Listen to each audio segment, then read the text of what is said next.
তাতানের জন্মদিন কয়দিন আগেই গেছে, তোমাদের বলেছি তো কী কী করেছিলাম, কোথায় কোথায় গেছিলাম সব কিছুই তোমাদের সাথে শেয়ার করেছি। আর এটা হলো তাতানের জন্মদিনের দিন কী কী রান্নাবান্না হয়েছিল সেটাই তোমাদের সাথে এবার শেয়ার করব। তাতানের জন্মদিনের মেনু হলো আমের চাটনি। এখন তোমরা বলবে এই সিজনে শীতকালে আম কোথায় পেলে, তো এখন তো 12 মাসই সব রকম সবজি পাওয়া যায়, সেই জন্য আমটাও পেয়ে গেছিলাম, সেই জন্য আমের চাটনি আমরা করেছিলাম। তারপর দেখো চিকেনগুলো ধুয়ে নিয়েছি, আশা করি সাইজগুলো দেখে বুঝতেই পারছিলে যে কী কী আইটেম হবে কী না হবে। অনেক কিছু আইটেম ভাবার পরে আলটিমেট ভাবলাম যে না, সবাই যেটা পছন্দ করে সেটাই করি। তাই জন্য আমরা একটু বিরিয়ানি করবো ভাবলাম, আর চিকেন কষা সেটারই প্রিপারেশান চলছিল। তো আমি করিনি, করেছিল আমার ছেলের পিপি, মানে ওর পিসি আর দাম্মা মানে ঠাকুমা মিলে। প্রথমে ওর পিপি ওটাকে সব কিছু দিয়ে মশলাপাতি দিয়ে ম্যারিনেট করে রাখছিল।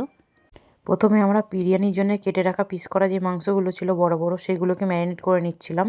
তো প্রথমেই নুন, হলুদ, লঙ্কার গুঁড়ো, জিরের গুঁড়ো, ধনের গুঁড়ো, আদা রসুনের পেস্ট, কাশ্মীরি লঙ্কার গুঁড়ো, যাবতীয় যা যা জিনিসপত্র আছে সব কিছু দিয়ে আমরা ওটাকে ম্যারিনেট করে নিয়েছিলাম। তার মধ্যে গোলমরিচের গুঁড়োও আমরা অ্যাড করেছিলাম। এবার দিয়ে নিয়েছিলাম ভিনিগার, তারপরে দিয়ে নিয়েছিলাম টক দই। টক দইটা দিলে তাড়াতাড়ি মজে যাবে, তাই জন্য ভিনিগারটারও সেমই কাজ। তারপর দিয়ে নিয়েছিলাম কেওড়া জল, আতর, গোলাপ জল সব কিছু দিয়ে এবার ওটাকে ম্যারিনেট করে নিচ্ছি। বিরিয়ানির চিকেন যেহেতু বড় বড় থাকে, আগে থেকে ম্যারিনেট করে নেওয়াটাই আমার মতে ভালো। আর আমরা এমনি করেই করি, সব কিছু দিয়ে ম্যারিনেট করে রাখি, তাতে মাংসতে মশলাগুলো ভালো করে ঢুকেও যায় আর তাড়াতাড়ি সময়ও লাগে না, বেশিক্ষণ তাড়াতাড়ি হয়েও যায়। বেরেস্তার জন্য কিছুটা পেঁয়াজ ভেজে নিচ্ছিলাম। বিরিয়ানিটা পুরোটাই হবে কাঠের জালে, সেই জন্য আমরা বাইরে একটা উনুন করে নিয়েছিলাম, সেখানে আমরা বসিয়ে দিয়েছিলাম চিকেনটা তৈরি করার জন্য প্রথমে তেল দিয়ে নিয়েছিলাম, তেজপাতা দিয়ে নিয়েছিলাম, আর বিরিয়ানির যে গোটা মশলাগুলো হয় সেগুলো ফোড়নে দিয়ে নিয়েছিলাম। তারপরে দিয়ে নিয়েছিলাম পেঁয়াজটা। আর পেঁয়াজটা ভালো করে লাল লাল করে ভেজে নেব। আর ইনি হলো আমার ছেলের দাম্মা, যে হলো আমার ছেলের খুবই প্রিয় মানুষ। পেঁয়াজটা আমাদের মোটামুটি ভাজা হয়েই এসছে। আমরা এই জিনিসটা খুব আনন্দ করেই করি, সেই জন্য দেখো না কত ইয়ার্কি ফাজলামিও চলছিল তার মাঝে। আমাদের পেঁয়াজটা ভাজা হয়ে গেছে, এবারে আমরা ওর মধ্যে দিয়ে নেব ম্যারিনেট করে রাখা চিকেনটা। বিরিয়ানিটা হয়ই কাঠের জালে সুন্দর, তাই জন্য আমরা ভাবলাম যে না, কাঠের জালেই রান্না করি। সেই জন্য একটা ছোটো করে উনুন বানিয়ে, ওর বাবা উনুন বানিয়ে দিয়ে গেছিলো, সেই জন্য আমরা সেই উনুনেই কাঠ দিয়ে বিরিয়ানিটা তৈরি করে নিচ্ছিলাম। দেখো আমাদের চিকেন থেকে কত সুন্দর তেল ছেড়ে দিয়েছে, তার মানে চিকেনটা হয়েই এসছে। কালারটা এসেছে দেখো, জাস্ট ওয়াও। এটা হতে হতেই মনে পড়লো যে কেক আনা হয়নি, তাই আবার ছুটে গেলাম কেক আনতে। কেকের দোকানে অনেক রকমেরই কেক দেখলাম, এই কেকটা খুব ভালো লাগলো, ওর বাবার এটাই পছন্দ হয়েছে, সেই জন্য এটাই নিয়ে নিল।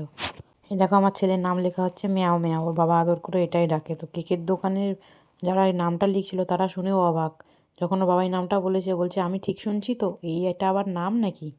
তো যাই হোক, কী আর করা যাবে, ছেলে বাবা তো আদর করে ওই নামেই ডাকি। এসে দেখলাম চিকেন কষাটা পুরো রেডি, নামানো হয়ে গেছে, আর ভাতের জন্য জল বসিয়ে দেওয়া হয়েছে।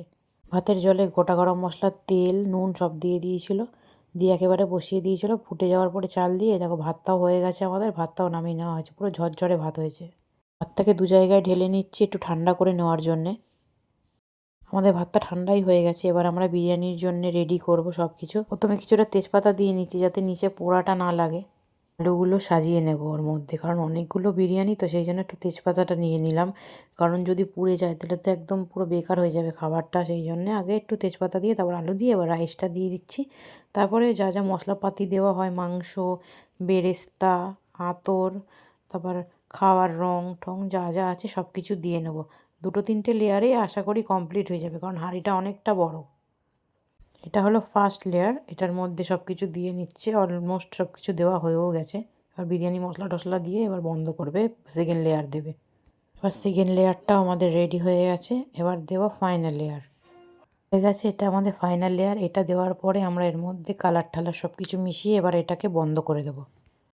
অলমোস্ট আমাদের সব কিছু দেওয়া হয়েই গেছে, এবার আমাদের ফাইনাল লেয়ারও শেষ। কালারটা মিশিয়ে নিচ্ছি, আর উপর থেকে এবারে ভাতটা দিয়ে আমরা এবার হাঁড়িটাকে বন্ধ করে কাঠের জালে বসিয়ে দেবো। ওটা বন্ধ করে হাঁড়িটাকে নিয়ে যাব, নিয়ে গিয়ে কাঠের জালে বসিয়ে হালকা করে আঁচ দেবো, দেওয়ার পরে গরম আঁচেই বসিয়ে রেখে দেবো। আর ভালো করে ভাপ হওয়ার জন্য আমরা হাঁড়িটাকে আটা দিয়ে আটকে নিয়েছিলাম। আর হাঁড়িতে যেহেতু কাঠের জালে বসিয়েছিলাম, তাই জন্য নিচটা দেখতে পাচ্ছ মাটি দিয়ে লেপে দিয়েছিলাম, নাহলে পুরো কালি কালি হয়ে যেত। নাহলে কাঠের জালে রান্না তো কালি হয়ে মাজতে খুব কষ্ট হয়।